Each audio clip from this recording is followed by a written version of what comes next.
في ليلة عودة الدوري المصري، الأهلي بيتعادل مع الاتحاد السكندري 1-1 في مباراة البطل الأول بتاعها المهدي سليمان. فعلا بجد جيم عالي من المهدي سليمان. لو فضل كده يبقى حارس مصر الأول. لو فضل بمستوى النهاردة ده، لو فضل بمستوى النهاردة المهدي سليمان يبقى حارس مصر الأول. الشناوي مع اختبار أول وكرة أولى تدخل هدف. اختبار الشناوي الأول في المباراة كلها بتدخل هدف. المهدي سليمان قبلها وقبل الجون بتاع الاهلي صادد اختها مرتين. يعني بصراحه النهارده الاهلي كان مسيطر، الاهلي مستحوذ، مفيش كور. بعد كهربا بصراحه عن الملعب النهارده، مضيع جونين مش كورتين، جونين، واحده في الشوط الاول واحده في الشوط الثاني. واحده بالهيد ما توقعش ان هي تعدي من المدافع، واحده في الشوط الثاني مديها له السوليه لف وشاط جنب العارضه بره. يعني بصراحة في حين ان هو قبل الهدف برضو مصلح كرة لإمام عاشور بره. يعني هو النهاردة كان اسيست محطة فقط لا غير، ولكن ما جونين ضايعين. ضربة الجزاء اللي ضاعت من إمام عاشور بمنتهى الصراحة بعد اللي عمله المهدي سليمان.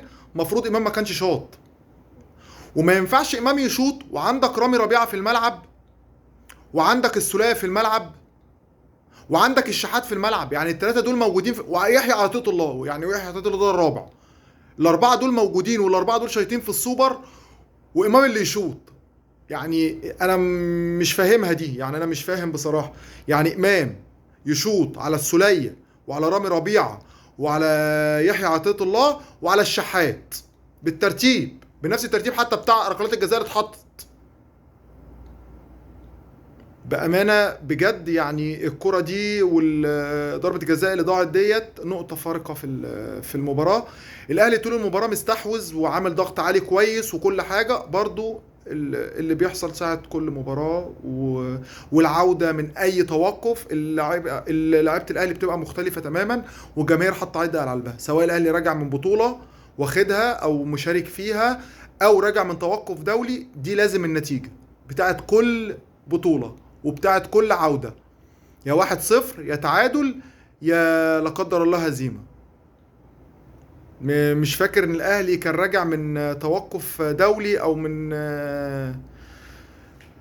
من بطولة والمباراة خلصت مستريح كده للجماهير. مش فاكر الموضوع ده، باستثناء طبعا بدايات الدوري. يعني بداية الدوري ماتش ابتدى الدوري ده حاجة تانية. وكده كده الاهلي اصلا كده كده طبيعي بيبقى راجع من بطولة افريقيا، هو كده كده بيلعب في افريقيا طبيعي اصلا.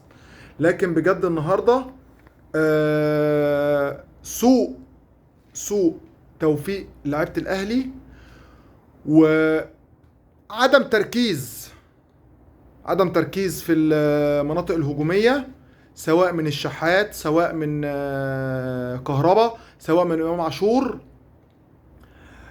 قفشه ما جالوش الكره واحده بعد ما نزل بصراحه. وبرضه تالق من المهدي سليمان، هو عنوان المباراه النهارده تالق المهدي سليمان، بيهدي الاتحاد السكندري مركز ثالث. وكده الاهلي 7 نقط، بيراميدز 7 نقط، الاتحاد السكندري 7 نقط. بكره الزمالك لو فاز هيبقى اول الدوري، لو اتعادل هيبقى 7 نقط. بدايه غريبه للدوري، بدايه غريبه للدوري في اول 3 مباريات للنادي الاهلي. فوز كبير، فوز واحد، وبعدين تعادل ايجابي 1-1.